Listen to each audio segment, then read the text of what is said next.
As you know, we're celebrating Advent this weekend and every weekend leading up to Christmas. And today, we have the Pizzatola family. They lit the candle today, symbolizing love. Love. Strange mixture. It was a strange mixture with a kick to it. You say, what in the world are you talking about? Well, about a year ago, a friend of mine who I work out with, I'll just call him John, because that's his name. We were talking about working out. You know, sometimes you work out and you train, it doesn't matter how old you are, you kind of get sore. And the older you get, I hear, it starts to affect your joints. And so my buddy John said, listen, I've got the cure. I've got the magic potion, the miracle elixir that can help you out with all your joints. I said, what is it? So I said, text it to me. He said, I'll text it to you. So he sent me this recipe that it's like, I don't know, 3 lemon peels, 1 organic lemon, organic this juice, turmeric, cayenne pepper, a dash of black pepper, all this stuff in it. You mix it up and you put it in the blender and you spin it and you get like a, I don't know, they call them shot glasses. You get a shot glass and you, boom, you throw that thing back in the morning, my friend says, and all your problems are solved. And you're ready to go. Your joints will be lubricated. You get in motion. Motion is lotion, and everything will be hunky-dory. So I did that. The first time I threw that thing back, I was like, oh, it's kind of, and then boom, it has a kick. It has a kick to it. And so I drank this stuff for a while, and it's pretty good. It's pretty effective. I can't say it solved all my problems and all my ailments, but it was interesting, and it was definitely a strange mix, a strange mixture with a boom, a kick to it. It's kind of like Christmas, isn't it? Christmas is a strange mix with a kick to it. Think about it. It's a strange mix. First of all, Christmas is a strange cultural mix. It's a strange cultural mix. You got the North Pole and you've got Bethlehem. You got Santa and you got the Savior. You've got the elves and Buddy, and you've got, Mary and Joseph and the Baptist, John the Baptist. So you have all these different figures and different things in culture pulling us this way with the sleigh, this way with the crib. So you kind of wonder what Christmas is all about. And I think one philosopher and theologian summed it up pretty well. Bart Simpson, he said, aren't we forgetting the real meaning of Christmas? The birth of Santa. And I think that kind of sums it up. Christmas in our culture is this strange cultural mix. It's also a strange people or relational mix. Have you noticed that Christmas time, the Christmas season? I mean, every family has that crazy uncle, right? You have that wild card that's going to be a part of Christmas. You don't know what's going to happen next, the crazy uncle. And then also you have the strange relational people mix as you have the Fox News watching parent meets their child come home from college and woke. Tucker Carlson and Don Lemon duking it out under the Christmas tree. It's a strange people mix. And then what do we do? And who's vaxxed and who's unvaxxed? And do you wear a mask? And do you not wear a mask? Who wears one? Who doesn't wear one? And what does that mean? It's a strange mix. Strange cultural mix. Strange people mix. But it's also a very strange emotional mix. There's some people who are feeling excited. Man, What is Santa Claus going to bring me this year? Or that person that I'm going to see that I haven't seen in a long time, they're going to be back in town. They're going to be home for Christmas. So some people feel excited. Other people feel very lonely at Christmas, very alienated and isolated. Many people feel sad. There's a sense of reflection and sadness and grief because of the empty chair, the space of the loved one that's not there anymore. So it's a strange emotional mix. It was the same back in the day. Think about the emotions surrounding, if you would, pre-Christmas. You had King Herod, who was angry. He was angry, he was mad. He was the prototype of the Grinch and Scrooge trying to kill Christmas before it even started. Then you had the shepherds out there working, doing what it takes to get the job done. But they had a visitation from God, and they had great anticipation that Christmas, that first Christmas. Then you had the innkeeper. The innkeeper, he was just too busy. He was too anxious to help out this couple that was in need. So he sent them away. He missed it. Even the main players, Mary, we can see there in the Gospels, had fear at first. Joseph, as you can imagine, was also afraid. Even the father of John the Baptist, Zechariah, was gripped by fear. So today and back then, you have this strange mix that is the Christmas season. It's an emotional mix, it's a cultural mix, it's a people mix. So the question is, how will you approach Christmas? How will you approach this strange mix called Christmas, the Christmas season? It's all about our approach. It's all about not only our mindset, but our heart set.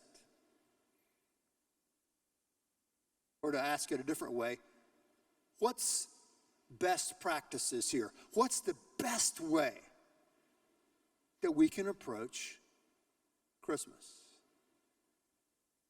I think we can learn a lot from the wise men.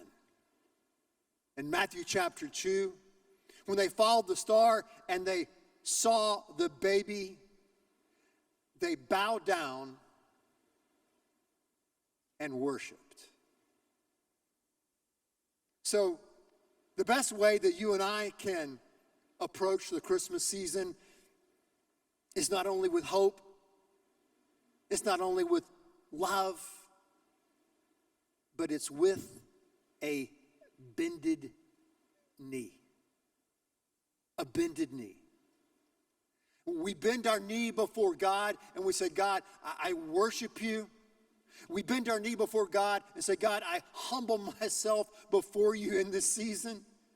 And we bend our knee before God, and God, we say, I surrender to you these things in my life that I cannot control. I give them to you. I bend the knee. I bend the knee. So during this Advent season, as we anticipate everything that is Christmas, let's take time out, as we've done today, to sing these songs and to pray. Let's take time out to find some alone space somewhere, somehow in your day, and bend the knee. And bend the knee. And say, God, I worship you. God, I humble myself before you. And God, I surrender this season. And all the emotions and all the people and all the stuff that's going on, I surrender this to you, that I can prepare my heart for the coming of Christ again. How do we face this crazy mix with a kick? We face it, we approach it on bended knee. So what's the kick? Right? Remember my friend John's, the miracle elixir, strange mix with a kick? What's the kick for Christmas? I think Galatians 4 says, in other passages, it says, but when the fullness of time came, God sent his son, born of a woman, born under the law, so that he might redeem those who were under the law, that we might receive the adoption as sons and daughters. John said, in the beginning was the Word, the Logos, the reason, the universal reason. In the beginning was the Word, and the Word was with God, and the Word was God, and the Word became flesh and made his dwelling among us. Writer of Hebrews said, in the past, God spoke to the prophets at many times and in various ways, but in these last days, he's spoken to us by his Son. Here is the kick to Christmas, is that the all-knowing, all-powerful, omniscient, omnipresent God that made this universe, the other universes, the metaverses, everything that we can see and cannot see, this God chose to come into our world and to come down to our level. God enters the world through his Son. Yes, God can speak to us through nature. God has chosen to speak to us through the created world, and we can see and know that God is real. Yes, God speaks to us through our conscience. We know that God is real. We have that innate sense of right and wrong that God has placed inside of us. Yes, God speaks to us through people. God speaks to us through music. God speaks to us through his word. But God has spoken most clearly to us through his Son, Jesus Christ. The kick is the all-knowing, all-powerful God is going to become a baby away in a manger.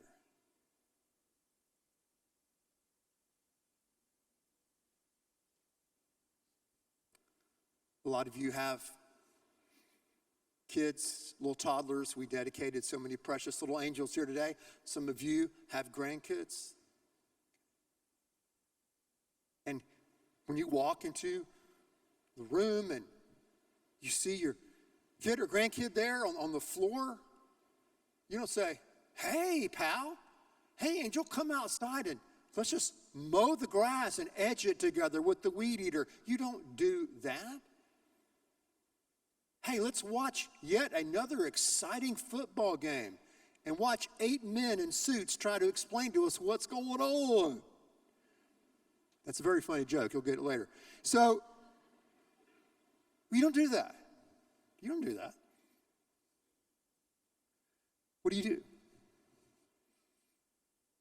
You get down on their level. I don't care how many aches and pains you have and you haven't had the miracle elixir yet like me, you still get down on the ground to play, right? You get down on their level. You meet them where they are. You talk to them in a language they can understand. You enter their world.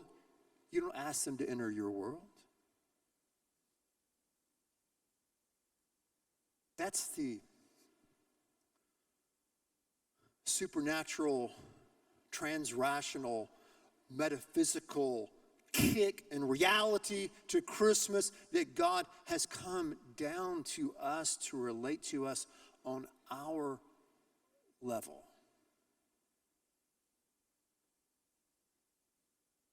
To experience life, the joys of life and the celebrations of life and the seasons, to experience work, to experience the aches, the pains, the fears, everything we experience in our emotional world, God enters into our world through his Son,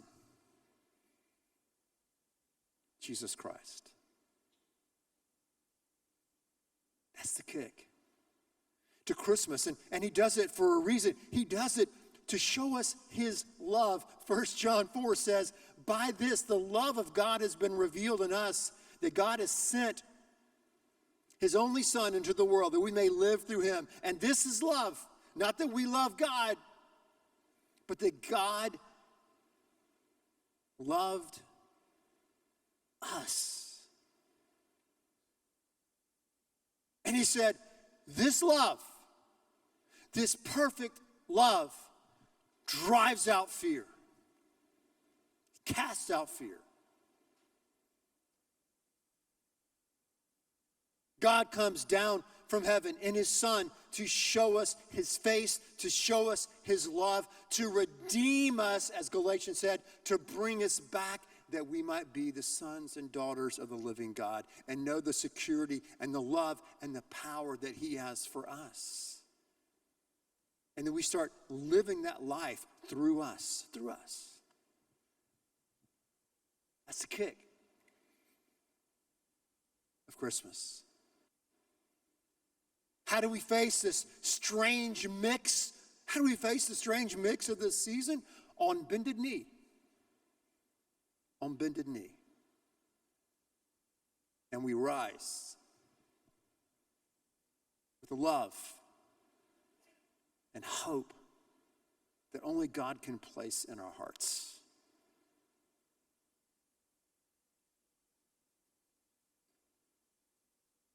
Three things remain: faith, hope, and love.